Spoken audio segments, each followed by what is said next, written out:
So picture this. The most devastating war in all of human history has just ended. The world is in ashes, and leaders are facing this almost impossible question. Their answer was a huge, audacious experiment in global cooperation, an organization literally born from the rubble of conflict, the United Nations. So how on earth did they pull it off? Let's get into the story of how the United Nations really came to be. To really get why the UN was created, you first have to understand the sheer scale of what came before it. We're talking about over 60 million people. That number is just staggering. Entire cities were gone. Economies were completely shattered. The world was absolutely desperate for a new path forward. And that was it. That was the one single urgent question on everybody's mind. This wasn't just some political debate. It felt like an existential challenge for all of humanity. How do you actually build a system that can stop another world war before it even gets started? So with the world in ruins, the search for an answer was officially on. But here's the thing. This wasn't the first time the world had tried to create some kind of global peacekeeping body. There was a precedent, and, well, it was a spectacular failure. Let's talk about the ghost of the League of Nations. It was formed after World War I, and it had all the same noble intentions, right? It was supposed to be the institution that would end all wars.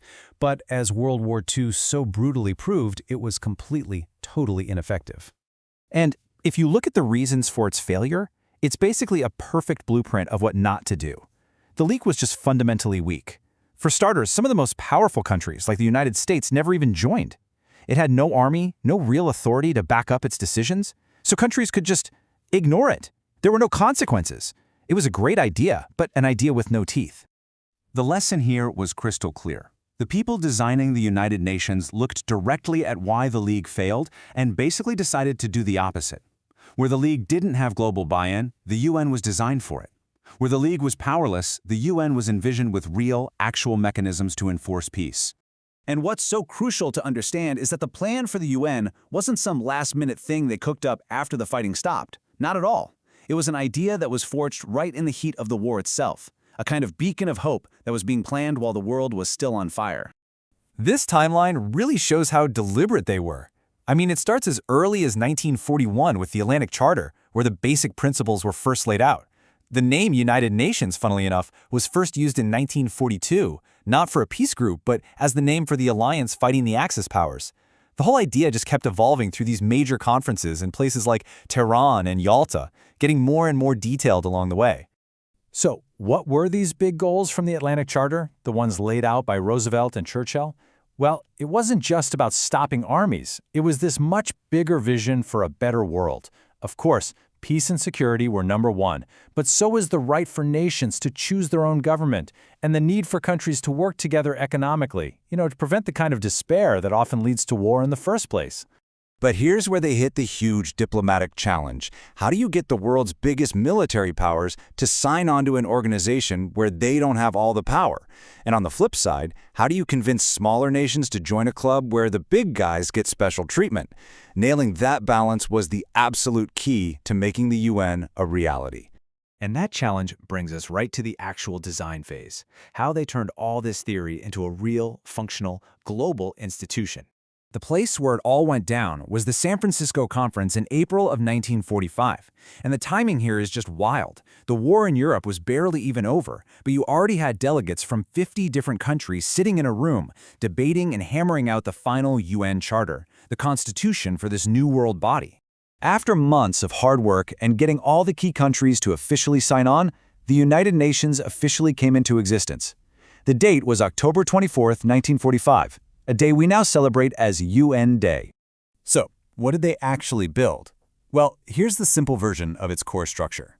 You've got the General Assembly, which is kind of like a world parliament where every single country gets one vote.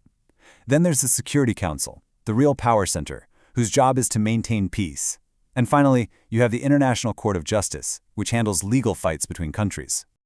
And that solution to the whole power balancing problem, it's right here, in the Security Council.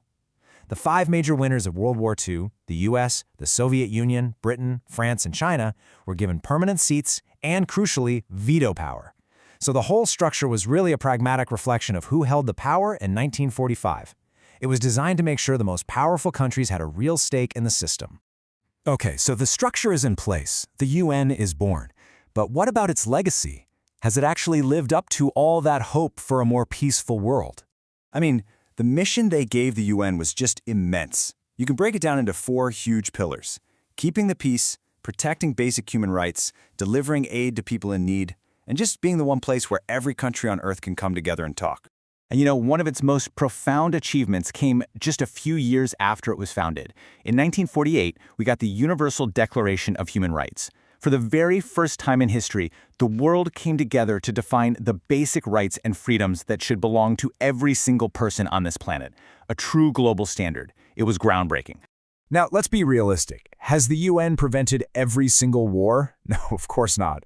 That was probably never a realistic goal. But its real value is in the conflicts it has helped to de-escalate, the millions upon millions of people it's fed and sheltered, and just its role as this permanent place for global dialogue that simply didn't exist before.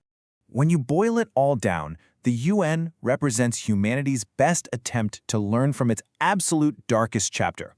It's this constant reminder that in the world we live in now, where everything's connected, cooperation isn't just some nice idea, it's absolutely essential for our survival and progress. Look, the world of 1945 is long gone, but the threat of global conflict is still very real. So the big question for all of us today is, in a world that feels more and more divided, how can we take that original promise of the UN and make it work for the challenges of our time?